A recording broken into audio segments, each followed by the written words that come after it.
जय श्री कृष्णा मित्रों, मोक्ष प्राप्ति का आज हम दूसरा भाग लेकर आए हैं और भक्ति से मोक्ष प्राप्ति का ये सरल वीडियो हमने तैयार करा है। और आज हम एक नई चीज़ प्रारंभ करेंगे।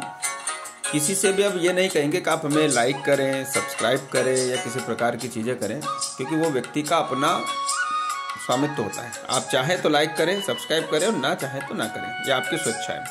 भक्ति से मोक्ष प्राप्ति का एक सुगम मार्ग होता है, वो मार्ग है भागवत चिंतन। अब भागवत चिंतन कब, कैसे, किस अवस्थाओं में हम कर सकते हैं, इसका अलग अलग जो रूपांतरण है, उसके लिए आप सबसे पहले अपने मन में स्थिरता लेकर आए। जिस भी कार्य या जिस भी धर्म का आप पालन कर रहे हो, उस धर्म को दृढ़ता से पालन करें। आप इसका सीधा सा उदाहरण है, एक महात्मा जी नित्य विहार के लिए जाते हैं। नित्य विहार जाते जाते रास्ते में उनको एक बिच्छू डंक मारता। वो उस बिच्छू को उठाते, पुनः उसको रास्ते से अलग कर देते और वापस अपने मार्ग पे चल देते। अगले दिन भी यही क्रम होता। महात्मा जी नित्य विहार के लिए जाते और रास्ते में फिर बिच्छू मिलता, फिर वो उनको डंक मारता।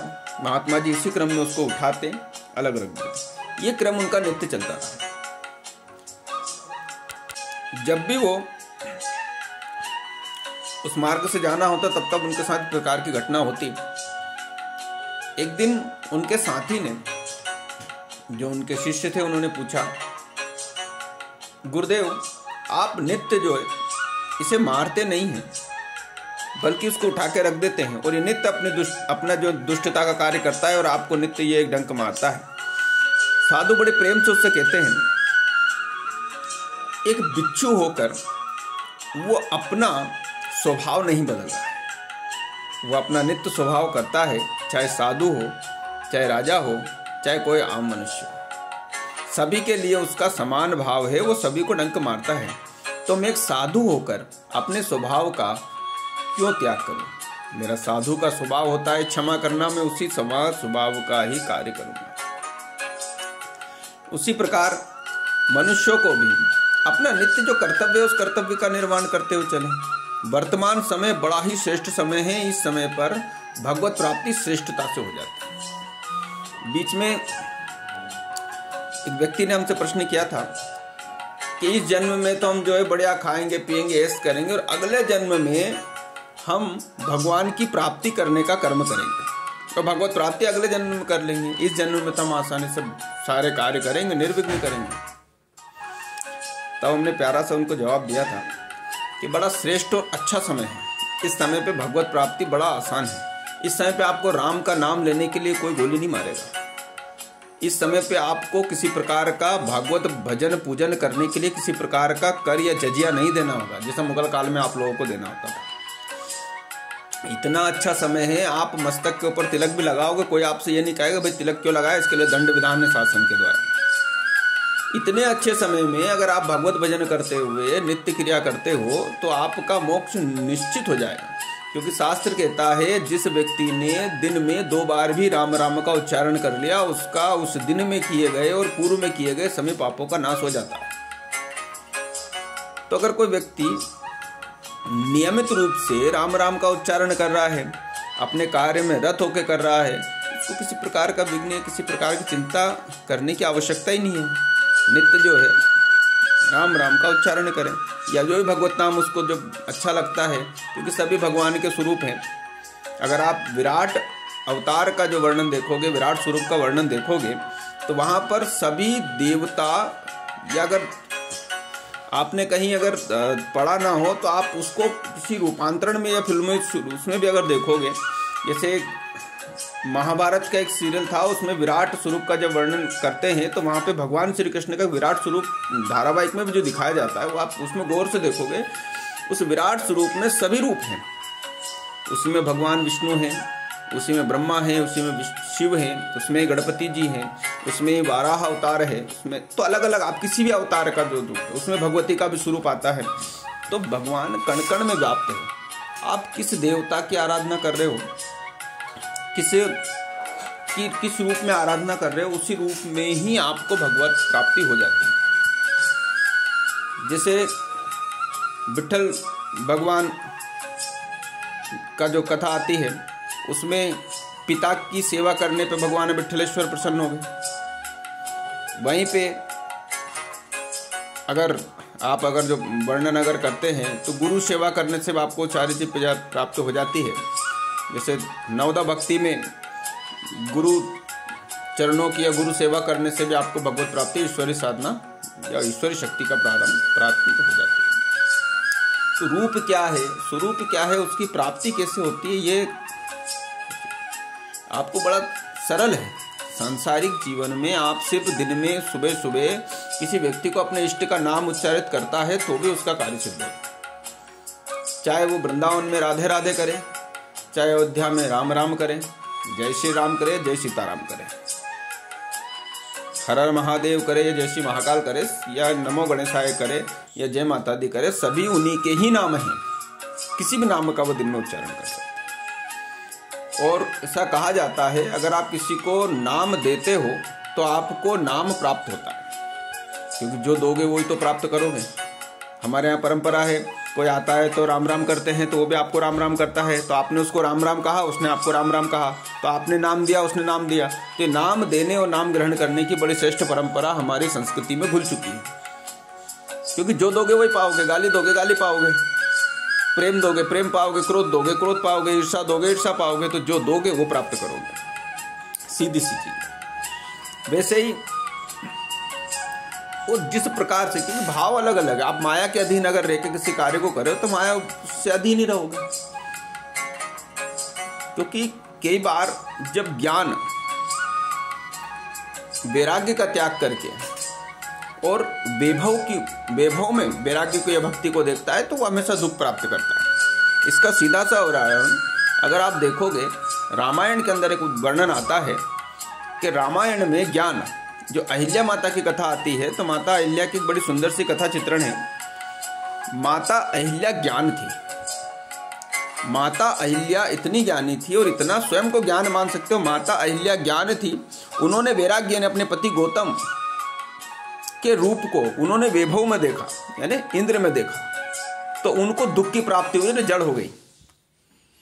अगर कोई भी मनुष्य ज्ञान युक्त होने के बाद वैराग्य में या वैराग्य को वैभव में देखेगा, इंद्र वैभव है, इंद्र में उन्होंने वैराग्य को देखा, यानी अपने ही पति को उन्होंने वैभव में देखा, तो उनकी अवस्था जड़ता हो गई। क्योंकि कोई भी ज्ञानी पुरुष, अगर किसी व्यक्ति को धर्माचार्य करने वाला पुरुष अगर वैभव में लिप्त रहेगा, वासनाओं में लिप्त रहेगा, तो वो जड़ हो जाएगा, अर्थात उसके अंदर जड़ता आ जाएगी, दुष्टता आ जाएगी और धूर्तता जैसा कार्य करेगा। वही चीज जो अहिल्या की कथा से हम सीखते हैं। क्योंकि अहिल्या की कथा हमें उसी प्रकार का ज्ञान देती है कि जो कोई भी मनुष्य सांसारिक वासनाओं में घिरेगा वो दुख पाएगा और जड़ता को प्राप्त करेगा। और अगर फिर उस अवस्था में वो ज्ञान का सहारा लेकर भगवान के मार्ग में खड़ा होगा,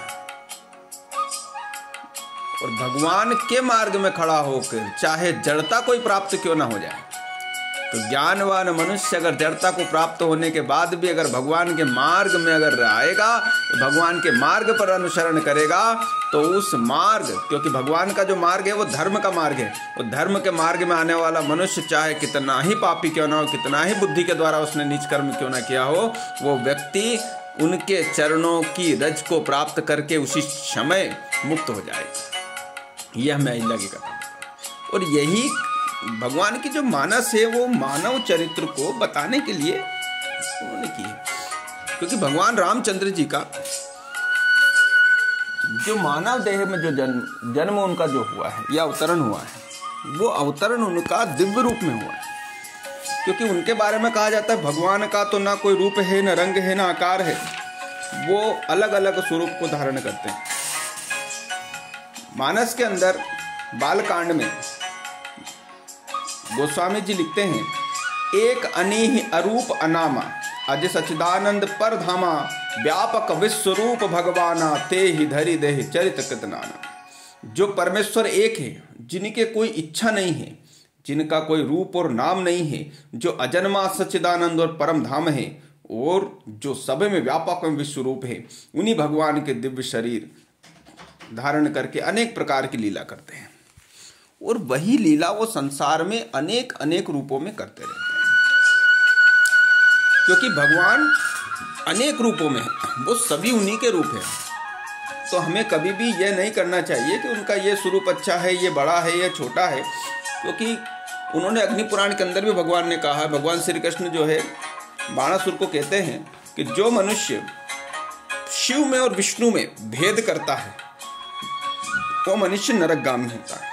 तो हमें कभी भी भगवान शिव में, भगवती में या राधा में, सीता में, माता राधा माता सीता एक ही है, वही जगत जननी है, वही महिषासुर मर्दिनी है, वही संसार में अलग अलग रूपों में है। अब हम उनमें भेद करें या कृष्ण में और राम में भेद करें तो भेद करने से हम अपने आप को सिद्ध करते, ना कि भगवान को। क्योंकि उनको क्या सिद्ध करोगे, क्योंकि उनके बारे में तो ने एक अनीय रूप नामा, वो तो एक ही है, उसके बस रूप अनेक है। अज सच्चिदानंद परधामा, वही सच्चिदानंद है, वही परम धाम है। उनका कोई भी ऐसा रूप नहीं जो उनका ना है। संसार के सभी रूप उनके हैं, इसलिए उन्हीं को रूपों को हमारे माया में हम इस प्रकार घिरे हुए हैं। हम सबसे ज्यादा परेशान अपनी माया से होते हैं। आप एक बार कभी सोचना, अगर कोई किसी घटना अगर होती है, कोई व्यक्ति अगर हम सुनते हैं, सुबह सुबह खबर आती है, टीवी पे न्यूज़ पे चलती है, अरे भैया आज अमेरिका में 50 लोग मारे गए, अफगानिस्तान में 100 लोग मारे गए। हम उस खबर को कैसे, अरे भैया आज 50 व्यक्ति अमेरिका में मारे गए, ले जलेबी दे दो, तुम 100 ग्राम जलेबी दे दो, खा लेंगे। हम अमेरिका, ईरान, इराक में हजारों व्यक्ति या लाखों व्यक्ति भी अगर मर जाएं, या कोई बाहर कोई व्यक्ति मर जाए, या कोई व्यक्ति बाहर का व्यक्ति हमारे आंखों के सामने भी मर जाए, तो हम उस समय पे मीठा चिरका जो भी चीज़ है उसको भोजन के साथ में प्राप्त कर लेंगे या पालेंगे। और वही घटना अगर हमारे घर में किसी के साथ एक हल्की सी खरोच भी आ जाए तो हम दिन भर सुबह से शाम तक विलाप करते रहेंगे। क्यों? क्योंकि बाहर हमारी ममता नहीं है, ममता हमारे अपनों के प्रति है। वही अवस्था हमारे पड़ोसी का मकान अगर हमसे थोड़ा सा ऊपर अगर बन जाए तो ईर्ष्या और द्वेष के कारण हम उसके मकान में दिन भर करेंगे, इसका तो इतना बड़ा बन गया, मेरा तो है, अरे चोरी करी होगी इसलिए बन गया। बोले बिना चोरी करे किसी का पैसा आ ही नहीं सकता। अच्छा काम से तो बोले क्या मिलता है साहब, बुरे काम से प्राप्त हो, तो वहाँ द्वेष प्राप्त होता है। और कोई दूर का मरे तो जो आनंद भी मिल जाता है, हो अच्छो करो मर गो होता सही तो, या फिर अच्छा वो मर गया। और अपने के साथ तो घटना हो जाए तो हम बड़े जो दुखित होते हैं, क्योंकि हम संसारिक जीवन में इन्हीं चीज़ों से घिरे हुए रहते हैं। क्योंकि राग द्वेष से इस प्रकार जकड़े हुए हैं कि हम कभी उससे छूटना ही नहीं चाहते। लेकिन वही चीज़ आप इस प्रकार के भाव अगर कर लो कि जो कुछ है संसार में प्रभु का है, जो कार्य है संसार में प्रभु का है, और जो किसी का घर अगर बड़ा बना है तो भगवान ने बोले इनको बड़ी कृपा करी कि इनको विलासिता में डाल दिया। हमारे पास में कम है तो बोले भगवान ने कम विलासिता में डाला। जिसमें जितना है उसको उतने में संतुष्ट रहे और भगवत कृपा का आनंद प्राप्त करे। ईश्वर जो देता है अच्छा देता है, जिसको जितना देता है अच्छी कृपा से देता है। तो भगवान के ऊपर दोषारोपण करने से किसी प्रकार के कार्य सिद्ध नहीं होते। हमें जिन मार्ग पर जाना है यहाँ पर मुक्त होने हैं। एक बड़ी प्यारी कथा है, मनुष्य और सभी जीव जंतु। एक बार क्या हुआ, सारे जीव जंतु ब्रह्मा जी के पास चले गए। भगवान मनुष्य में ऐसा क्या है जो उसको श्रेष्ठ बना दिया, हम में ऐसा क्या नहीं है जो आपने हमें श्रेष्ठ नहीं बनाया, हम भी तो मानव के समान हैं, हम में ये सारी चीज़ें चलती रही। इन्हीं सब बातों के ऊपर ब्रह्मलोक के ऊपर बड़ा कौतूहल हुआ। ब्रह्मा जी बड़ा अव्यवस्थित लोगों सारे जीव जंतुओं को देखा, उन्होंने बड़ा आश्चर्य किया कि इन जीवों को आज क्या हुआ, ये सबके सब मुझसे जो है लड़ने भिड़ने आ गए। कोई बोलता है कि बोले ब्रह्मा जी आपने हमें ये दिया वो दिया, फिर भी मानव हमसे श्रेष्ठ क्या है। तो ब्रह्मा जी ने कहा एक काम करते हैं, मानव को बुला लेते। भगवान ने मानव को बुलाया। मानव को बुलाने के बाद में उन्हें भगवान ने जो मानव से कहा बताओ आप क्यों श्रेष्ठ हो। मानव ने कहा बोले मेरे अंदर बुद्धि बहुत है इसलिए मैं श्रेष्ठ हूँ। उधर से लोमड़ी कहने लगी मुझसे ज़्यादा बुद्धिमान नहीं है तू, मैं तुझसे ज़्यादा बुद्धिमान हूँ इसलिए लोग मुझे लोमड़ी बोलते हैं, तो तुझसे ज़्यादा शातिर भी हूँ, तू मुझसे ज़्यादा शातिर नहीं हो सकता। फिर मानव ने कहा, बोले मैं सबसे ज़्यादा ज्ञानी। तो बोले तू ज्ञानी? फिर पीछे लोमड़ी बोली, बोले मुझसे ज्ञानी है, मेरे ज्ञान की और मेरे बुद्धि कौशल की तो चर्चा पूरे ब्रह्मांड में होती है, मुझसे ज़्यादा ज्ञानी ना है तू। अगला ही बोलता है, बोले नहीं नहीं, मैं सबसे ज़्यादा फुर्तीला हूँ। पीछे से जो है बाघ आता है, वो बोलता है, चीता मुझसे ज़्यादा फुर्तीला नहीं है तू, मैं तुझसे ज़्यादा फुर्तीला हूँ। इतने में बोलता, नहीं नहीं मैं बहुत ताकतवर हूँ। इतने में शेर उसके ऊपर हाथ रखता है, भाई मुझसे ज़्यादा ताकतवर है क्या? शेर को देख के बोलता, नहीं नहीं नहीं तुझसे ज़्यादा ताकतवर नहीं, पर बोले मैं बलशाली बहुत हूँ। इतने हाथी उधर से पीछे से चिंगारता, बोलता है मुझसे ज़्यादा ताकतवर है, तेरे से ज़्यादा ताकतवर मैं हूँ, मुझसे ज़्यादा शक्ति नहीं लगा सकता। बोले मेरा ध्यान बहुत अच्छा लगता है। उधर से बगला बोला, ध्यान मुझसे ज़्यादा नहीं लगा सकता तू, मेरा ध्यान तुझसे भी ज़्यादा तेज है। मैं उड़ते हुए पानी में से मछली को तोप के ले आता हूँ, इतना गहन ध्यान है। आखिर में मानव थोड़ा सा क्रोधित हुआ और बोलता है कि मैं तो मूर्ख हूँ। पीछे से गधा बोले, भाई मैं क्या हूँ, तू अगर मूर्ख है तो मैं क्या हूँ? तो बोले मूर्ख तू नहीं है, मूर्ख मैं हूँ। फिर कहता मैं बड़ा आलसी हूँ। बोले तू आलसी है? अगर तू आलसी है तो पीछे से अजगर बोला, बोले अगर तू आलसी है तो मैं कौन हूँ, मैं दिन भर पड़ा ही रहता हूँ, बड़ा आलसी हूँ। आखिर में उस समय पे मानव सभी विचारों को सुन के चुपचाप बैठ गया। बैठने के बाद में आलकी पालकी बनाई, पद्मासन लगा के ध्यान मग्न अवस्था में बैठ गया। बोले मैं कुछ नहीं कर सकता, मैं ईश्वर कृपा का ध्यान कर सकता और मैं अपनी कुंडलिनी शक्तियों को जागृत करूंगा और मैं भागवत प्राप्ति कर लूंगा। इस कार्य को कोई भी पशु पक्षी नहीं कर पाया, क्योंकि वो इतर योनियों के थे, इन योनियों में थे नहीं जो वो ध्यान मग्न हो सके और भगवत प्राप्ति के लिए जो है भगवत का मंत्र जाप कर सके।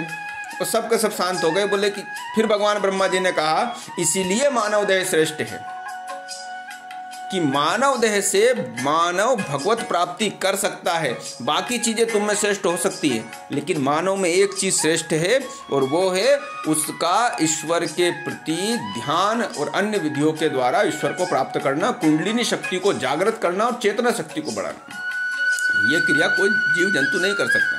पर मनुष्य जन्म लेने के बाद भी मनुष्य अपनी वासनाओं में इतना लिप्त रहता है कि उन वासनाओं से कभी ऊपर उठना ही नहीं चाहता। और जब वासनाओं से ऊपर नहीं उठोगे, वासनाओं में घिरे हुए रहोगे, तो आप जो है श्वान की भांति कामुक हो सकते हो, अजगर के भांति सो सकते हो, चीते के भांति आप दौड़ सकते हो, गधे के भांति मूर्ख हो सकते हो, सियार की भांति चालाक हो सकते हो, लेकिन मनुष्य की भांति आप मनुष्य नहीं हो सकते। क्योंकि मनुष्य बनने के लिए आपको मनुष्य तत्व की प्राप्ति करनी है। जैसे को प्रसंग है कि एक व्यक्ति बड़ा प्यासी अवस्था में, बहुत प्यासा था, और प्यास की अवस्था में एक सेठ बैठे हुए, तो सेठ के पास में गया। बोले महाराज एक लोटा जल पिला दीजिए, बड़ा गला सूखा हुआ है, बहुत प्यास से मैं आतुर हो रहा हूँ, कृपा करके मुझे थोड़ा सा जल दे दीजिए जिससे मैं अपनी प्यास बुझा लूँ। तो बोलते हैं हम तुम्हें जल पिलाएंगे, हम सेठ हैं। तो बोले महाराज आप नहीं पिलाओगे तो कौन पिलाएगा? बोले उसके लिए हमने आदमी रखे हुए हैं। तो बोले महाराज आदमी रखे हुए हैं फिर? क्योंकि ऐसे व्यक्ति होते हैं जो हर कार्य के लिए आदमी रखे हुए होते हैं, क्योंकि वो स्वयं आदमी नहीं होते, वो स्वयं मानव नहीं होते, इसलिए उनको दूसरे मानव रखने होते हैं। तो उन्होंने कहा आसपास देखा कोई उनको आदमी या नौकर जो था उनका जो आदमी दिखाई नहीं दिया। तो उन्होंने कहा बैठो, कोई आदमी आ जाए उसके बाद में हम तुम्हें पिलाएंगे। जब कोई नहीं आया, वो बेचारा प्यास के कारण जो है बड़ी दुखित अवस्था में था, उसने कहा बोले महाराज थोड़ी देर के लिए आप ही आदमी बन जाइए और मुझ प्यासे का उद्धार कर दीजिए। तो यही सत्य है, मनुष्य आजकल मनुष्य ही नहीं है, क्योंकि व्यक्ति जानवर तो बन सकता है लेकिन आदमी नहीं बन सकता। आदमी बनने के लिए उसको मानव देह में मानव तत्व की प्राप्ति करना ही पड़ेगी। अगर उसके अंदर भाव नहीं है, भावना नहीं है, ममत्व नहीं है, प्रेम नहीं है, तो वो क्या ईश्वर को प्राप्त करेगा? ईश्वर प्राप्ति का सबसे सरल उपाय भगवत चेतना और भगवत शक्ति का निरंतर जाप करें, निरंतर भगवत सब में भगवान को देखें, सिर्फ स्वयं में नहीं, सब में भगवान को देखे और सब में भगवान को देखे और भगवत प्राप्ति के लिए सब भगवान की पूजन करें। क्योंकि मानव देह में भगवान है, कण कण में भगवान है, जीव जंतु पेड़ पौधे सब में परमात्मा है। तो सब में प्रेम करे और सब में ईश्वर को देखे, वही व्यक्ति मुक्त हो सकता है जो सब में परमात्मा को देखे, ना कि स्वयं में परमात्मा को देखे। क्योंकि सर्वस्व ही परमात्मा है और सभी परमात्मा को जो स्वरूप का अगर वो पूजन भजन या उनकी जो सेवा करता है उसको ईश्वर प्राप्ति होती है। आपका जो एक इष्ट है उस इष्ट की सेवा करें और आप इसको नित्य क्रम में सुने। आपको कई बार कंफ्यूज हो जाओगे कि सब में परमात्मा देखें। बाकी चीज़ें हम आपको अगले पार्ट में बताएंगे। जय श्री कृष्णा, जय श्री राधे।